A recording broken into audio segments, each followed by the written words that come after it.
Hello, everyone. Welcome to the Game Junk Podcast, episode 159, recording on Sunday, July 16th, 2023. My name is Frank. My name is Sean. And my name is Andrew. And we're going to do a bit of catch-up this week. We didn't do what we played last week. We did the developer interview with Paul from Creative Byte Studios, who had released Return to Grace. Check that out on YouTube or on your whatever podcast feed you use. So today we're going to do a bunch of what we played. I have a lot of things to talk about. I've been gaming so hard. How about you guys? So yeah, there's been some gaming going on. I'm not going to lie. How hard though? I mean, I'd say I've been going at a medium pace, maybe. I've been very soft gaming. Almost this limp. Was your week. This was supposed to be. I know it was supposed to be, but then it ended up being working constantly. So fires at multiple places that needed to be put out. So it was a not much gaming fiasco, let's say, unfortunately. Okay.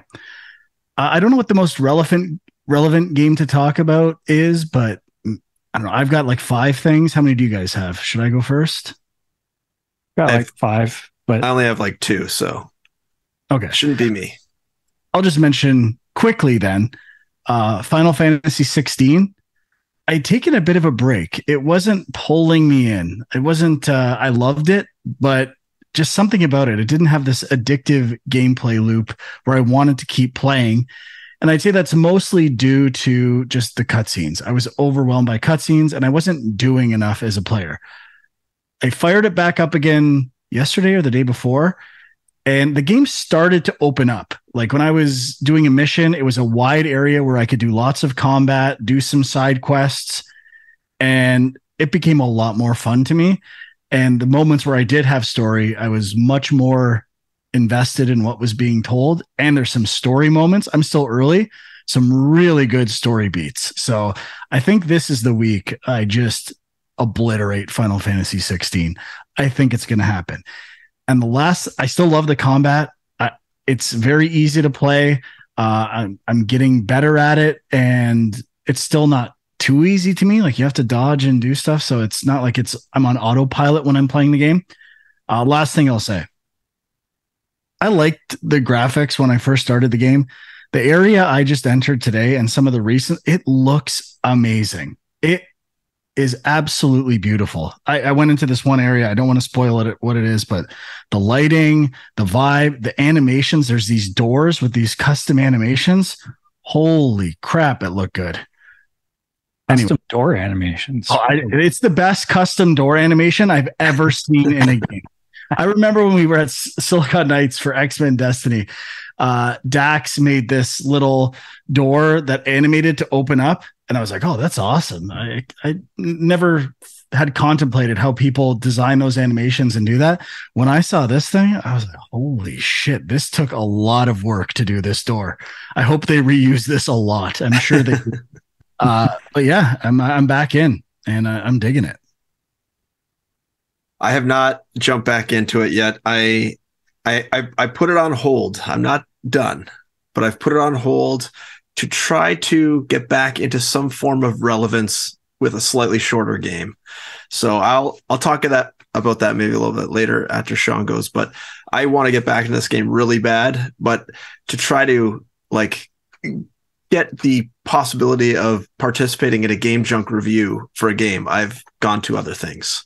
So I will get back to it eventually. Well, it's probably what Sean's going to talk about next. Maybe. I don't know.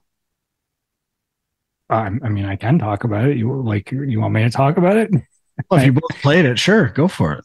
Well, Frank beat it. Huck and I are both playing it currently. Star Wars Jedi Survivor. Mm-hmm. So, why don't you talk about it first, Huck? I've talked about it a little bit. Like, what's your first impressions of it? The first impressions are positive. I did get a soft lock about 20 minutes, half an hour into the game, and it was on one of the tutorial message screen that pops up related to dodging or something. I can't remember what it was, or low health, something. I don't know. Either way, it like froze there. I couldn't beat it. I had to redo a bunch of stuff. So I wouldn't say put a sour taste in my mouth, but I definitely was like, huh, that's odd that they didn't find and correct this bug yet. But overall, I'm liking it. I think I don't know if it's a little easier or I just am familiar with this style of game more now after playing the first one, but I feel like I'm kicking butt, like right out of the gate and parrying lots of stuff. Not having too much trouble, deflecting lots of laser bolts perfectly. So I don't know if I'm just like an absolutely skilled gamer or if it's just easier, but I'm leaning towards the latter. You are a Jedi master now. I agree. I found it easier than the first, but I just played through the first, so I had similar thoughts to you. Maybe because I'm familiar with the game, having played. Mm-hmm. But yeah, I like it. I feel like the story beats have been good so far. It's got a good pacing of like cutscenes and action. Sometimes it's like a little heavy on the cutscene stuff where I'm like, why am I not playing this kind of thing? Like I could be playing this. But other than that, it's pretty good. I like the production values. I'm still early though. So, like I don't have too much to talk about it, but I am enjoying it. And it's a great little game. I really am enjoying it so far, but not very far. Well, it is not little. It is huge and it rules. Sean? Yeah, I mean, I think I'm like 75% of the way through now, and I'm enjoying it quite a bit. I agree. Feels a bit easier than the last one, which I'm okay with, because the last one, there was definitely a few boss fights that I was struggling with, just on like whatever the normal difficulty level is. This one, I mean, I just went through a couple sections that were like a little bit frustrating, but that was about it until up until that point, no issues. I have seen some glitches, mostly like visual stuff. I feel like I had maybe like a boss fight or something where like, or maybe like, I don't know, something where like a character kind of got stuck in some geometry or something. And I can't remember exactly, but yeah, like I think when it came out, and I think when we first talked about it, everybody was talking about the PC version, right? And that was the one that people were really kind of disappointed with. But there are some issues there still, but nothing like game breaking for sure. And yeah, I think they've polished and improved on the first game quite a bit. And just as like a Star Wars story, I'm like thinking to myself, like, man, like I'm just really enjoying like the story, the characters, and I'm trying to compare it to like some of the Disney Plus series and stuff. And I'm like, this is way better than those. Like, what is going on here? Like, it's weird, but it's good. It's good for the game. If you like Star Wars, definitely check it out. I did run into one like level design issue that I don't know if you guys ran into or if it was just I was too stupid. But right in the end of Coruscant, when you're trying to steal that guy's ship, and you have to like climb on it and then cut some cables to like get it out of the way as it's kind of floating to an area. There was a section where it basically was telling me, hey, just like hop on and we'll, get over to wherever we need to go. And I could not figure out how to jump onto the ship to let me go. So I eventually just jumped off and died. And then it teleported me up to this higher platform where I could easily jump onto the ship. And so I don't know if I'd gone the wrong way and actually gone to an area that I technically wasn't supposed to be, but just like a little design flaw potentially, where it wasn't clear where to go or how to progress to get. I don't know if there's more of these throughout the game, but that was just in the first little area. I noticed that. I don't know if you guys found any others like that, but I was going to quickly rebut with, when I played this game, I was never lost or didn't know what to do, but I remember that moment having a similar issue. There is a couple of moments, but hey, for a 40, 50 hour, I think I put 70 hours into it. Like there was only two small issues, like Tears of the Kingdom. I'm like, what do I do all the time? Get real.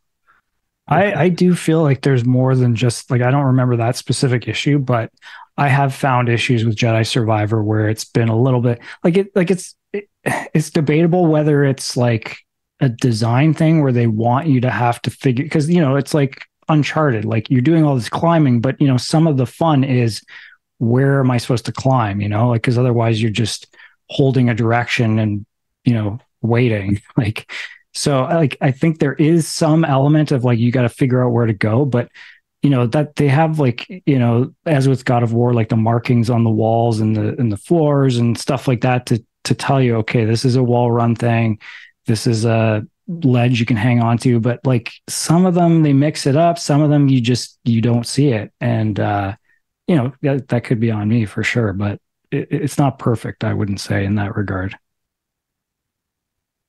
Cool. Yeah, I'm just debating whether or not I need to play it again before we review it. Which of course you do. Of course. You might have to. I got too many games to play. I am leaning towards not playing.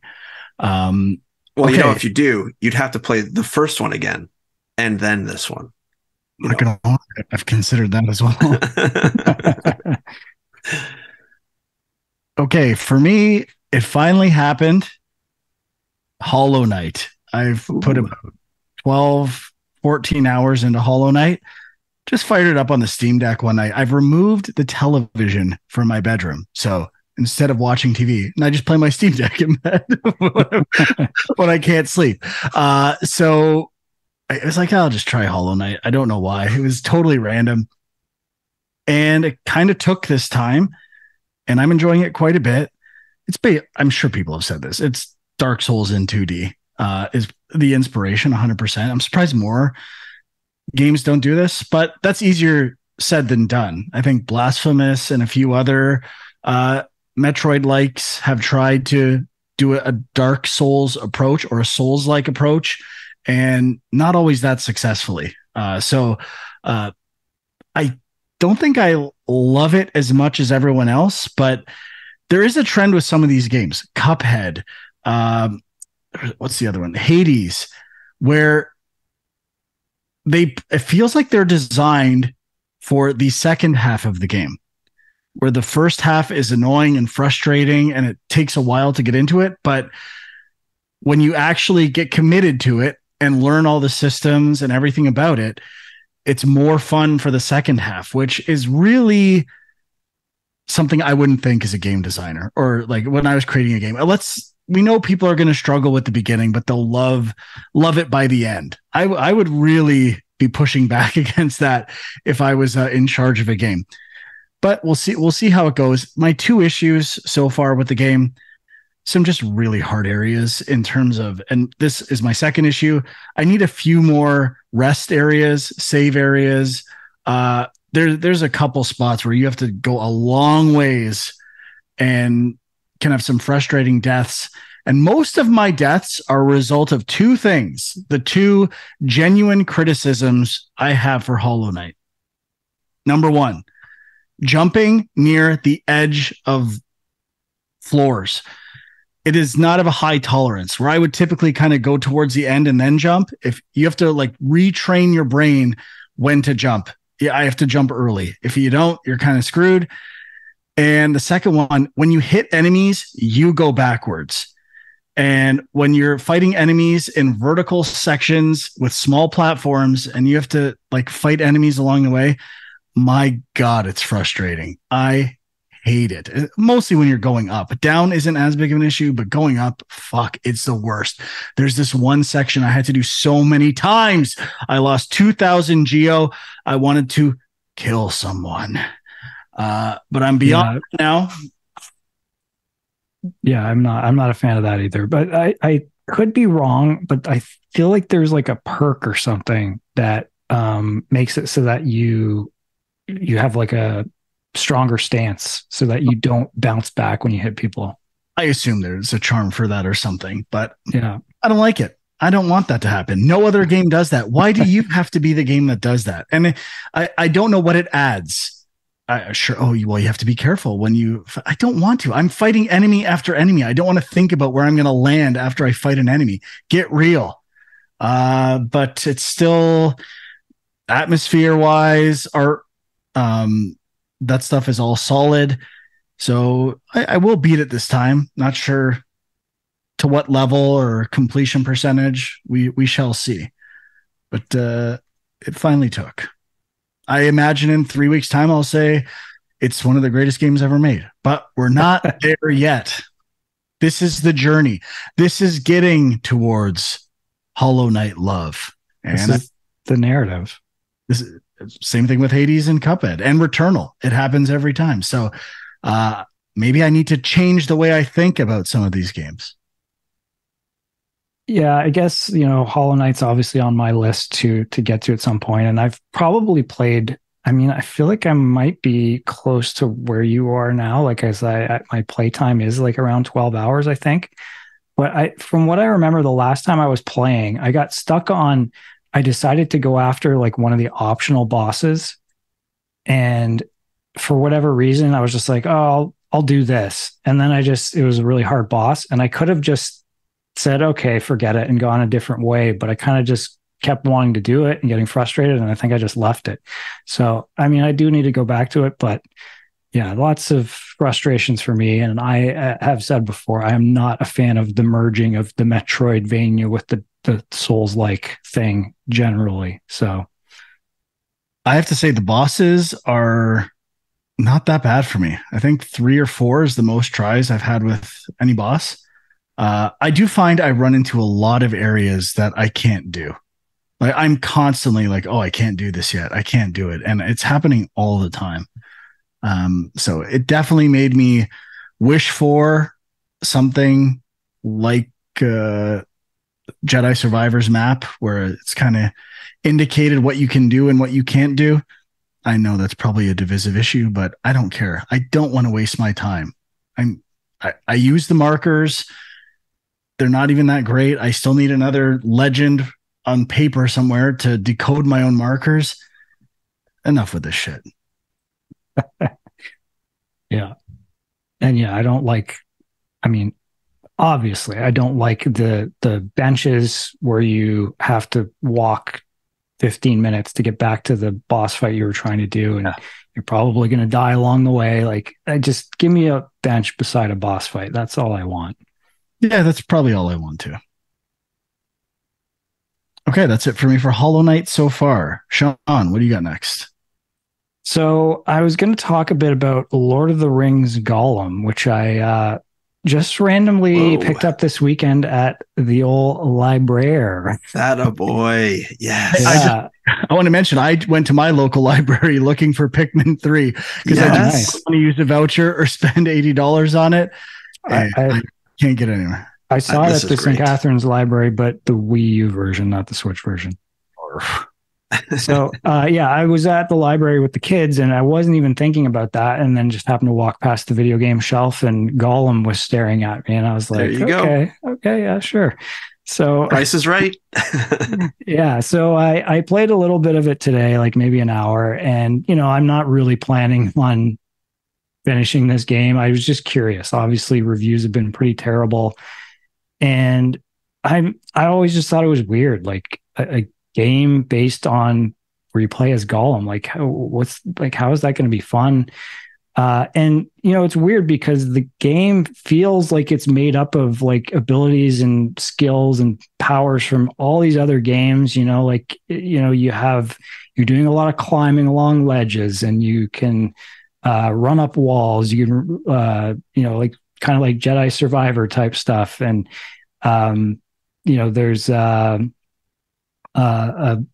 what do you call it? Like a sense mechanic where everything goes black and white and you kind of can see where you're supposed to go. And so like, I don't know, but the main thing is it's like you're playing as Gollum. I'm not that invested in that character or that interested in that character. And like the first hour or so, like your objectives are like chase a bird or like, sneak up and follow some orcs, but you can't fight them, just follow behind them, and like, I don't know, it's just not that fun.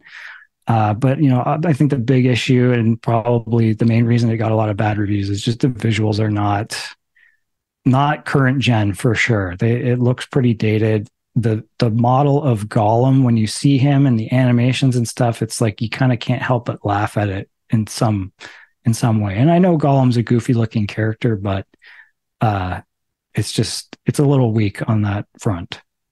But it's not, you're not laughing because it looks like Gollum. They have very deliberate proportions and art style applied to Gollum, which I think people aren't crazy about. Yeah. Yeah. It's just his eyes are huge and like the animations aren't great to begin with. So I'll say sometimes video game developers go too far, kind of like Steven Spielberg in the 2000s, trying to establish his look of having like a definitive proportion or something that's going to make a game stand out. And it can be a detractor sometimes. yeah, I agree. So, I mean, I guess there's a part of me that's kind of feels like it's not as bad as everyone's saying, but it's still not good. Like I am not really compelled to keep playing it. It just feels like you're going through the motions. And again, it's just weird. Like, why do I want to play through? Like, why do I want to be in Middle Earth playing as Gollum? Like, there's other characters around. Gandalf is not for you. We get it. You don't like Gollum. Jesus. It's like, there's this framed narrative of Gandalf is interrogating him kind of. So it's like that narration comes in every now and then where he's asking him questions, and so there's other characters. You got to remind everybody of all the other cool characters around, but you can't play as them. Sorry. You know what game completely evaporated from my memory until just now? Redfall. Everyone talked for a week and like it's gone. It disappeared. Mm-hmm. Oh yeah. Still waiting for it to go on sale or show up on a humble bundle. I didn't think it was that bad. But apparently there wasn't there a story that the developers themselves dislike it and no one really wanted to finish it. So I'm not really that excited to give it the benefit of the doubt. Yeah, there's some articles about the development and what went on and stuff. And, it feels like they still may, it's one of those games. Like, I don't know. People have said it could be like a No Man's Sky kind of thing where it's like a year or two down the road. Maybe it's amazing, but I don't know if I see that happening. I don't think they're going to do that. I think it could be, but are they still working on it? Has anyone said anything about it? I am not sure. Phil, we know you're listening. We want an update on Redfall's continued development and as a game as a service. ASAP, please. All right, Huck, you're up. Well, I know you guys have been waiting for it. The game of the year, possibly of 5 years ago. I've been playing Cat Quest. And let me tell you, Cat Quest 1. And let me tell you, was that 7 years ago? Probably. Let me tell you, this game is a gem. It is great. It takes place basically on one isometric map that you walk around on, and you go into the occasional dungeon, but the dungeons are quite short, and they're really just like little battle arenas. And basically, you just walk from kind of one end of the map and explore and go to different town areas and get quests and do those quests, level yourself up, find magic spells, level those up by you buy your magic upgrades. And they do something kind of clever, actually. They give you equipment. So you don't actually ever buy a specific piece of equipment. You either go to the equipment guy and buy a chest, and then that chest gives you a random piece of equipment. But also when you get equipment, if you already have that piece of equipment, it upgrades it to the next level and improves the stats. So you can improve the current stats you have on all the pieces of equipment you have. I don't know if it's random or if some of it is placed specifically, but it seems sort of random. Some are placed in the higher level dungeons. But they have a lot of little nifty things, and the combat mechanics are really solid. It's an action RPG game. And you can have a sword or an axe or wand. All the weapons are fairly similar. Some are slower, some are faster. But how the enemies attack you they get a little red circle or line or X or cross, and it flashes. And then once it becomes solid, that's when the attack actually takes place. So this is how they telegraph the attacks to you, is through this kind of like flashing red circle or light. And so you can dodge away. So you get in there, you do your attacks, and you kind of depending on how risky you want to be, you dodge out earlier or later. And it's a neat little action mechanic that, you could take advantage of if you're more skillful, and they have spells that will slow enemies down or put them on fire and give them, damage over time type stuff. So it's a neat little game. Sounds a lot like Tunic. It's a little bit like Tunic, much easier than Tunic, just combat. Yeah, like just that dodging and magic stuff. But yeah, I don't think Tunic does. What was that? Sorry? I bought both of these when they announced Pirates one. Caribbean, because I'd never heard of this series, and it looks really good. Yeah, the art style is really neat, and the humor, I mean, it is over the top cat humor, so it is funny. It's not it is in love of cats, but there's also like a good amount of humor in it. And my kids have been playing Cat Quest II, and the second character is a dog, and there's all this like dog versus cat humor going on in that one. So it's a fun little game, and it's just a kind of mindless saunt around the map and collect stuff, and I'm enjoying it. And basically grinding in Final Fantasy games. Yeah. Pretty much. Yeah, exactly. So, it's just a fun little checkbox thing. It's like why people like Assassin's Creed. What are you doing? You're doing the exact same thing. You're wandering in around a map, doing some fights, checking boxes. It's the same thing. Okay. My next one, the game I cannot stop hearing about, whether it's the Discord, whether it's IGN saying how to catch the starfish and Dave the Diver, a new article for every fish every 10 seconds. Dave the Diver, which I'm late to the party on. I can't wait to hear about this. I bought it the day it came out. I only put in 2 hours, I'd say. And what I've heard, I think Diggum on the Discord was saying like the game loop is very, very good. And I agree. They're both short and rewarding and fun. And one game loop is hunting for fish. The other one is running a restaurant. And it's really well done. I love the graphical style, the humor, the characters are really good. Like every character I've encountered is like really solid design. These kind of interstitial animations for upgrading and doing other things are really creative.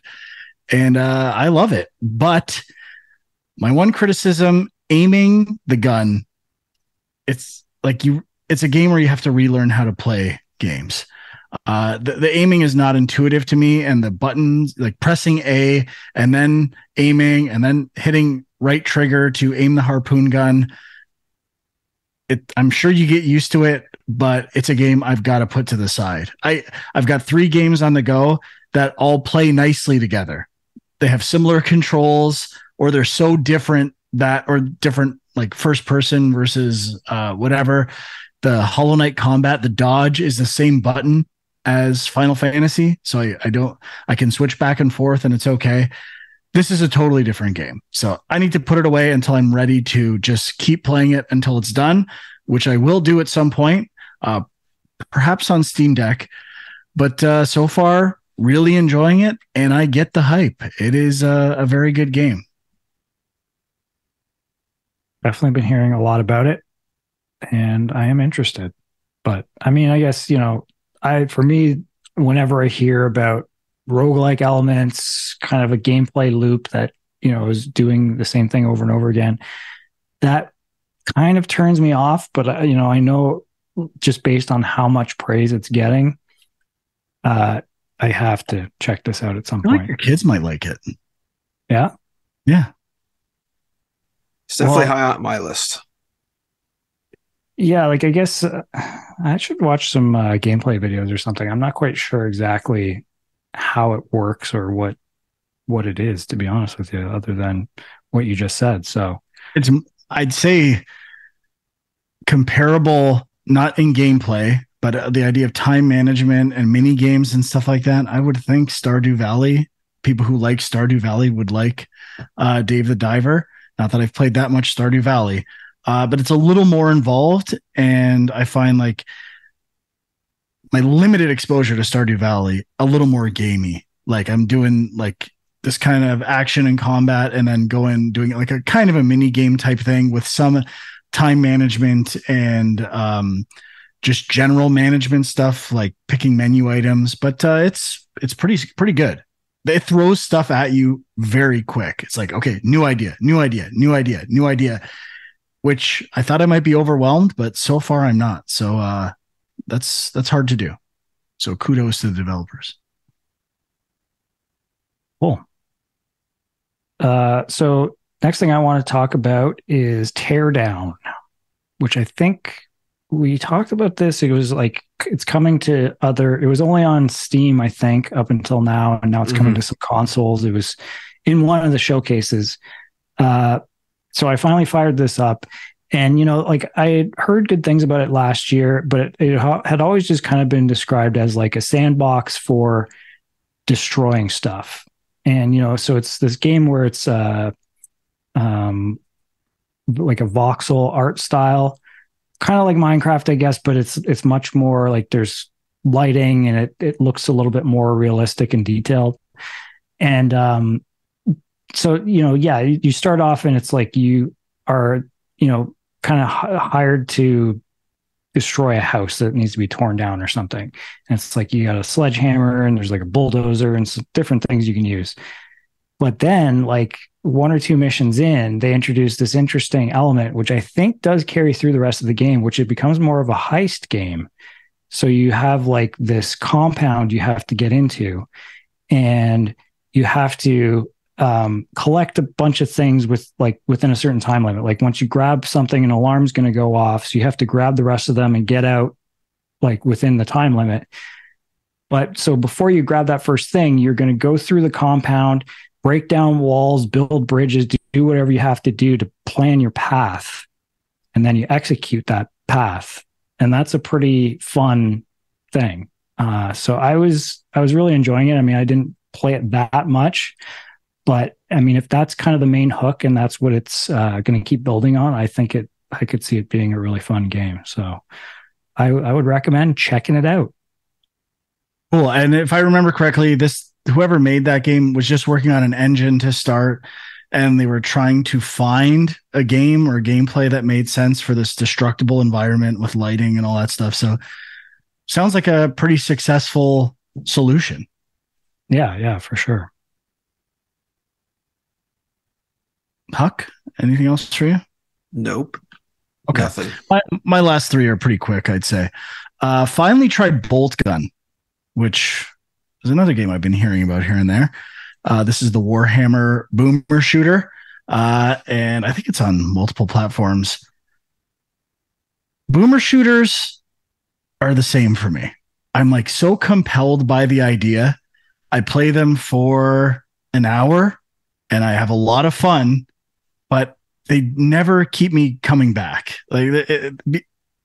Probably because they're trying to keep things simple. I think they avoid certain economies and leveling up systems that kind of drive you in modern games. So it's kind of like a double-edged sword with these types of games. I will say the bolt gun, the main weapon you get, is very satisfying to use. Love the bolt gun, which is almost a criticism as well, because I'd rather use that than most of the other weapons I'm getting. I got a plasma rifle or something recently, and I'm like, I don't even know why I would want to use this. So we'll see. I like it. Not sure how often or when I'll get back into it, but it's pretty good. The boomer shooters, just an anomaly that I love the concept, but don't want to play them. Kind of like VR. Yeah, I mean, I had kind of the same experience with Proteus, which I played last year at some point. Played like an hour, maybe 2 hours, and I was really enjoying it. And then I was done. Like, I don't know why. Like, I feel like if I went back to it, I would probably still like it. And I have heard that game, at least there's like an exploration element to it, I think. But yeah, I don't know. Just never went back to it.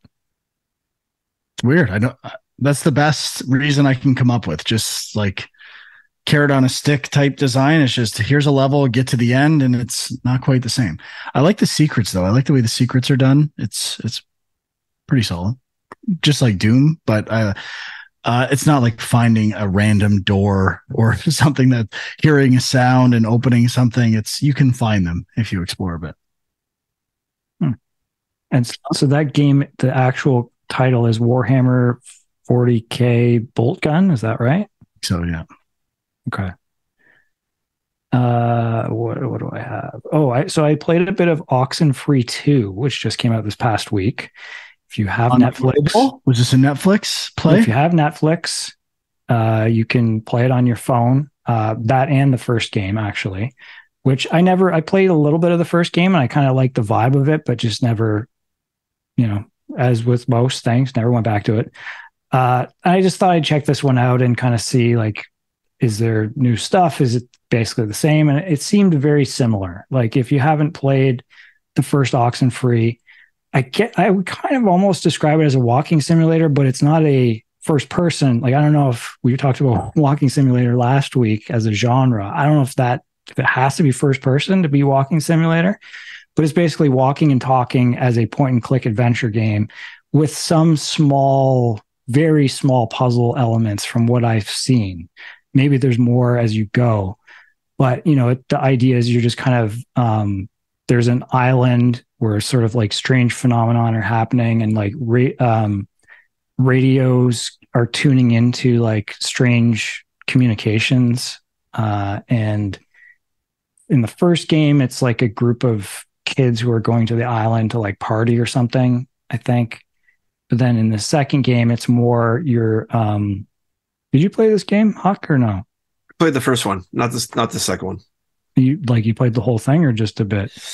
Not the whole thing, maybe half or something like that. I can't remember. Maybe I did play the whole thing. I don't know. It wasn't that memorable though, from what I remember. And I think, this one is similar, and I think it's a different character. But I'm getting the sense that it's going to tie in somehow to the first game, but it's like, essentially, I think they created it so that you could play the second game without having played the first, and you don't need to know what happened. But yeah, it's like kind of like a Stranger Things vibe. And like, I like the score is kind of like a synth wavy kind of score. And like, I like that. And both games, I think, have a pretty strong hook with like the initial first half hour, sort of the story hook is like, oh, that's cool. I want to find out what happens. But I just, you're basically just talking to people, which is not, a little more usually. So. Yeah, the first one I remember, I think it was the first game I played that had the idea of not responding to dialogue. Like you could just let it play out. That's been incorporated in the same form or similar form since then. And I remember the radio tuning thing is kind of the puzzle or mini game. So yeah, left a bit of an impression on me, but it didn't hook me, the first one. The next game I'll mention, I've talked about before, Pikmin 2. I stuck with Pikmin 2 to 100% it. I don't know why, but I couldn't stop. And this is the first time I got an email from Nintendo. Remember when they let you do surveys for platinum points? I got one for Pikmin 2 and I let them have it. And I even threw Miyamoto in there. I pulled him out right in that survey. And the dungeons, I can't remember what they're called, where you go down all these levels, are the worst. You can't jump back. You have to go to the start every time. The final boss is so annoying. And I'll say it again. Pikmin 1, the enemies aren't that tough. This one, the game is harder, and you have to throw the Pikmin in certain spots. And it is so hard to aim where you want to throw them. I do not understand the design choices in this game. I believe my quote, borrowing from this and Donkey Kong Country Returns, was, Miyamoto, not every idea you have is good. Learn to let ideas go. Anyway, I'm glad I'm done with that. I debated just buying Pikmin 3 right there, firing it up, but no, I'm not paying $80 for like a 10-year-old game. No chance. Just principle alone. I'll wait till it's 56, damn it. Okay. That's the lowest it will ever go on sale. Yep. But, you might find it at the library one of these days. I'm trying. I'm doing a search in your library right now to see if I can find it for you. Which I'll library? hook you up. I'll hook you up. Your WPL, bud. I did a search there. I guess I didn't say I found it. I didn't say I found it yet. I'm looking for you. Okay, thanks, bud. Sean? Okay, last game I will mention. I haven't heard too many people talking about this, but it's called Lunark, Lunark. And it's weird because there's a Flashback 2 game supposed to come out later this year, but this is very flashback out of this world, another world. Mm-hmm. Inspired by those kind of cinematic platformers. And it's much more like, it's not, modern graphics or anything. It's like the retro pixel art stuff, which I love. It's even down a level from those games. Yeah, like it's very like, I don't know how to describe it other than like, yeah, it's very basic pixel art. The cutscenes almost look rotoscoped though. Like that's what it kind of looks like I'm watching the Steam video, and it looks fluid enough, like it's rotoscoped. And that's what like those games Sean was mentioning did too, right? Like the animation was so smooth, and yeah, I mean you can see the influence. I'm just looking at a bunch of GIFs. Is this by Way Forward? They are the publisher, not the developer. The publisher. Oh, okay. Yeah, but I was enjoying it. I mean, they even have like boss fights and stuff in it that kind of work, and it's essentially a puzzle platformer, but it's got kind of a cool story, and yeah, I just like the look of it. So I was having some fun with that. And actually, I do have one other thing to mention, but Frank, back over to you. Also, I'll mention I've never played Another World, but I believe it was Tim Rogers who made a pretty compelling argument as to why like that game influenced either, I think, The Last of Us in his Last of Us review on Action Button. And it's a pretty interesting comparison. So if you like Last of Us, Another World, check out that review, and maybe Another World, which had an anniversary edition like 10 years ago or something like that. Okay, last thing I'm going to mention before I mention it, Steam sale. I spent a fucking fortune on games I never could play. I was buying $50 games. I bought Persona 5 Royal for some reason for $48. Sonic Frontiers again. Like I was out of my mind. But you don't want to pay for Pikmin 3. I get you. That's right. It's the principle, Sean. These games are at least a value. But yeah, I spent a lot of money. Last game I'm going to mention, Call of Duty, the newest Call of Duty. Some people were shit talking Call of Duty on the Discord, and I just want to say Call of Duty rules. I'm not going to do my whole shooting's the best mechanic, and to be clear, it's not shooting, it's aiming.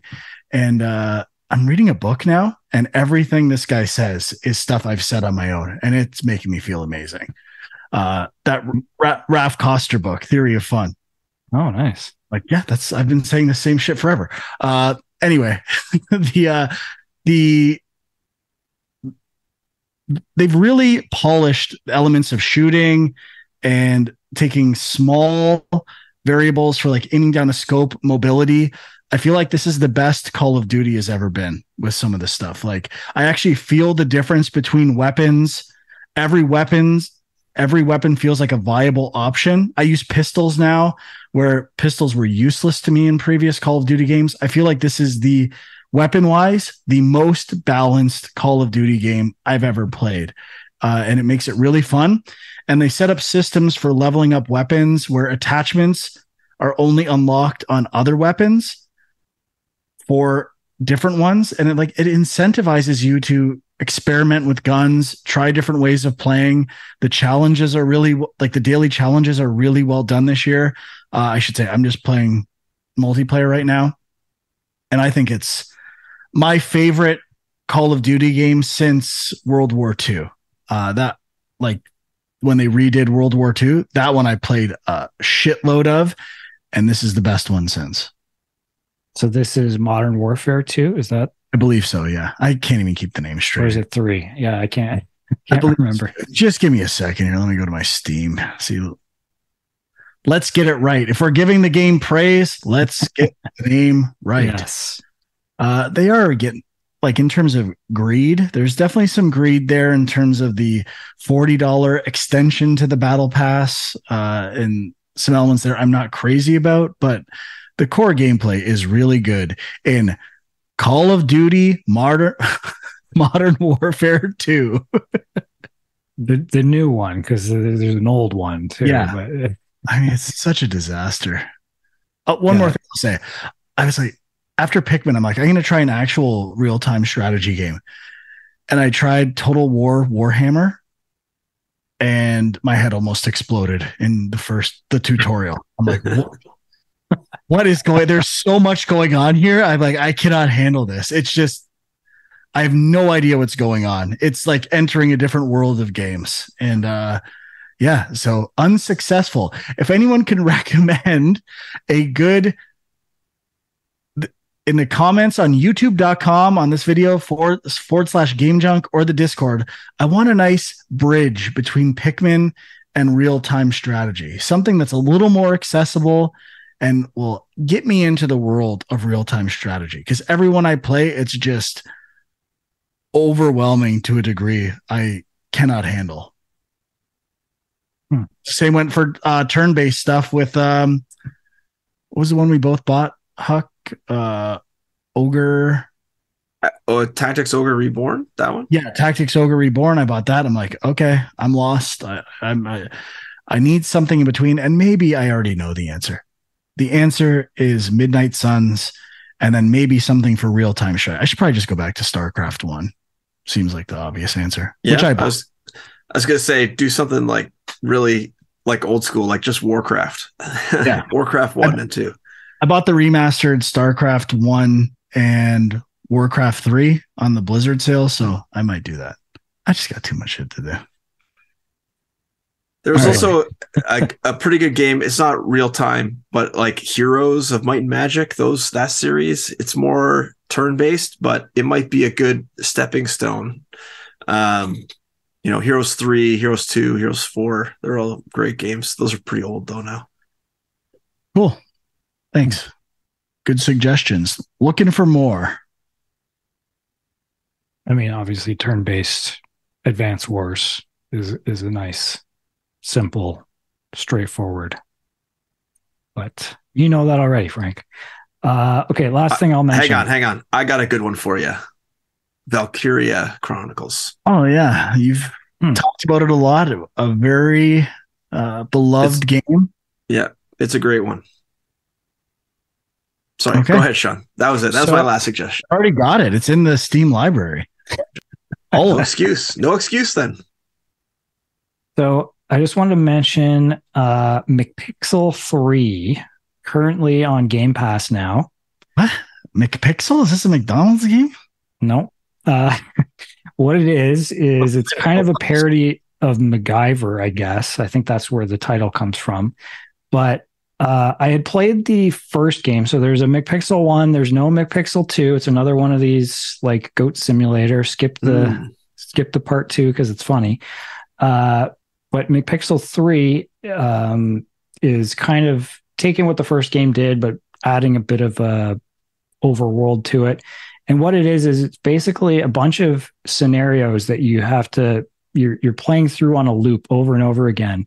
And in each scenario, there's like a bomb about to go off or some sort of disaster about to happen. And you have like 15 seconds to figure out how to stop that from happening. And it's like a point and click adventure game, essentially.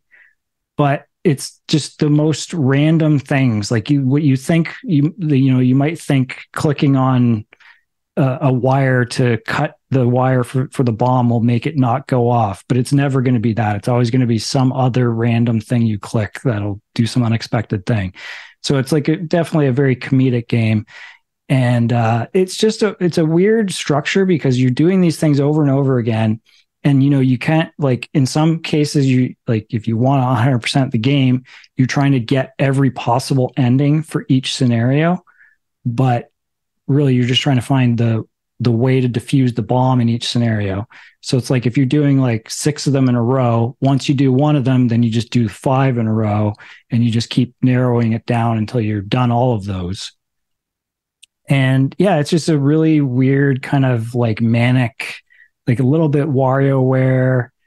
I don't know what else I would compare it to, but it's just a strange game. Like pixel art is it's kind of like Lunark, I guess. It's like a very basic pixel art, but a lot of the cutscenes and stuff are like, it feels like there was a lot of work put in, and I think it's just one guy did the game.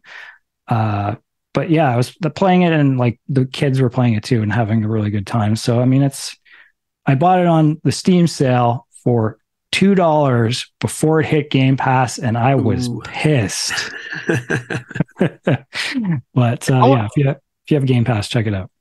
It almost sounds like the inspiration for this game is, I know when I've gone back and played Full Throttle and some other classic adventure games, the solutions are so ridiculous that it's like, let's make fun of that, and doing it in a smaller loop like makes it less frustrating and a little more fun. Yeah, for sure.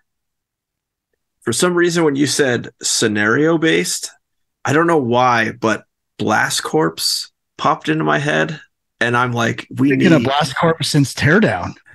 Yeah, we need like a remastered Blast Corps with today's physics stuff. I think it would be pretty fun. Yeah, maybe. I'm sure it came up on one of our most wanted remake lists. I think you're right. Yes, it probably did. Only we could like pull some of the team off of Sea of Thieves season 10 and move them on to this. Let's make it happen. Hey, doesn't the Monkey Island DLC come out this week or next week?